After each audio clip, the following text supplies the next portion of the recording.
ఏమైందిరా? ఇద్దరు పాస్టర్లురా దుర్బోధలో కలిసిపోయారు.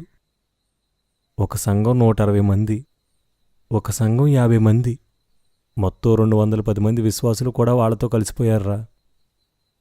తెలిసి కూడా ఏమీ చేయలేకపోయానురా.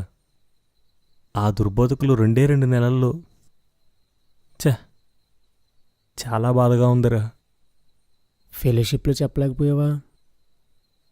ఏం చెప్పమంటావురా?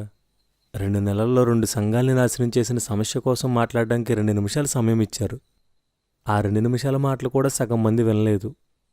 పోనీ ఎవరినైనా కలిసి చెప్దామా అనుకుంటే నా వయసు, అనుభవం, బైబిల్ డిగ్రీలు ఉన్నాయా, ట్రైనింగ్ ఉందా, ఎన్ని బ్రాంచెస్ ఉన్నాయి, ఇవన్నీ చూస్తున్నారు. ఒక నిజాన్ని ఇంకొకరికి చెప్పడానికి ఇవన్నీ అవసరమారా?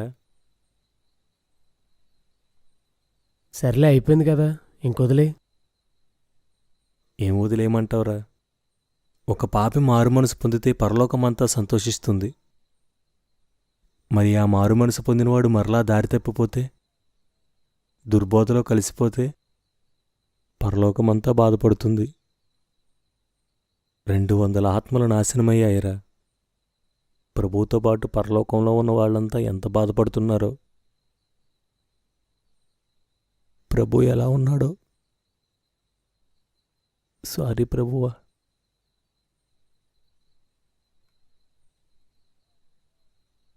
అక్కడున్న సేవకుల్లో ఉద్యోగాలు వదులుకుని సేవకు వచ్చిన వాళ్ళు, ఆస్తులు వదులుకుని సేవకు వచ్చిన వాళ్ళు, ఎన్నో త్యాగాలు చేసి సేవకు వచ్చిన వాళ్ళు ఉన్నారు. కొందరినైనా పరలోకం చేర్చాలనే లక్ష్యంతో తమను తాము ఉపేక్షించుకుని సేవకొచ్చారు. దేవుడు కూడా వాళ్ళని నమ్మి తన స్వరక్తమిచ్చి సంపాదించుకున్న సంఘాన్ని కాయడానికి వాళ్ళని నియమించాడు.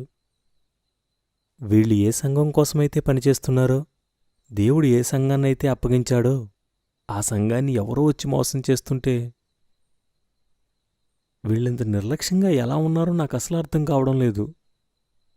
రోజూ పేపర్ చదివి న్యూస్ చూసి ప్రపంచంలో ఏం జరుగుతుంది, దేశంలో ఏం జరుగుతుంది, రాష్ట్రంలో ఏం జరుగుతుంది, జిల్లాలో ఏం జరుగుతుంది తెలుసుకుంటున్నారు. కానీ దేవుని సంఘానికి ఏం జరుగుతుంది, దేవుని సంఘం ఎలాంటి సమస్యలు ఎదుర్కొంటుంది అని తెలుసుకోవడానికి ఎందుకురా ఇష్టపడడం లేదు?